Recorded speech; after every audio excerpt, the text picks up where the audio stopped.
What if the most influential scientific theories of our time were almost banned because of the devastating logical conclusions they forced upon humanity? In 1945, at the close of World War II, the American secular elite faced a terrifying realization. If the public discovered that mainstream science was the primary architect of the Holocaust, the teaching of evolution would likely be outlawed across the entire country.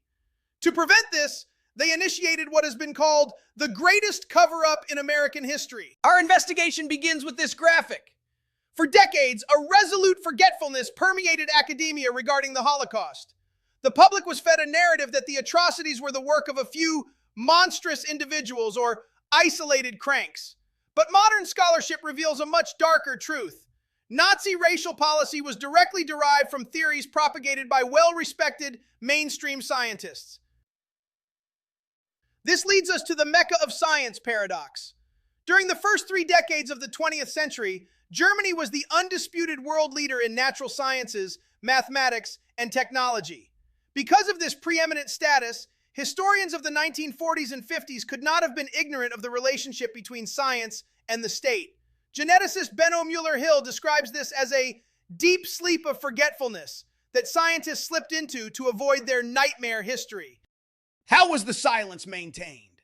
The Dossier identifies 3 specific mechanisms of suppression.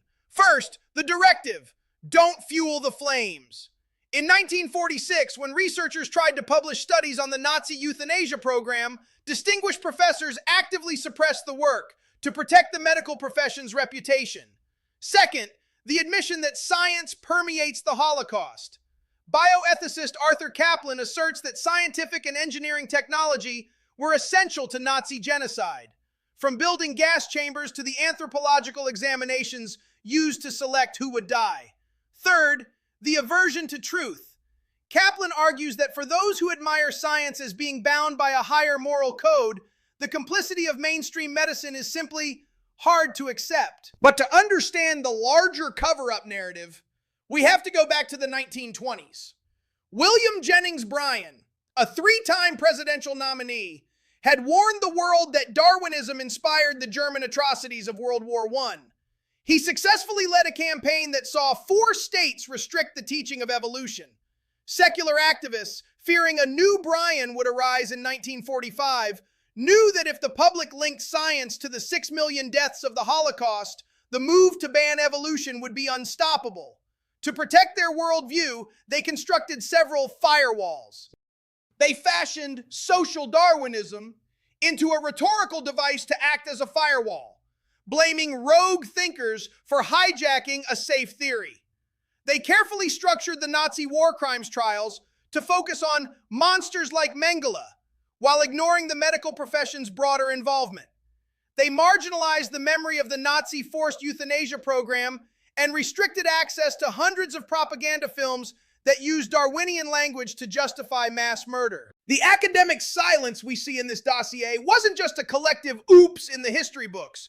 It was a coordinated effort to protect the foundation of the secular materialist worldview. By hiding the scientific roots of the Holocaust, academia ensured that Darwinism remained the enthroned ideology of the American public school system, effectively winning a cultural battle by burying the evidence of its most horrific consequences. The question we're left with today is, if the foundation of our modern ethics is built on this intentional silence, what happens when the perverted science Bryan warned about begins to rise again? This video is only the beginning. All of this is based on the report, The Greatest Cover-Up in American History. Don't just take my word for it. Go to greatestcoverup.info and read the evidence for yourself.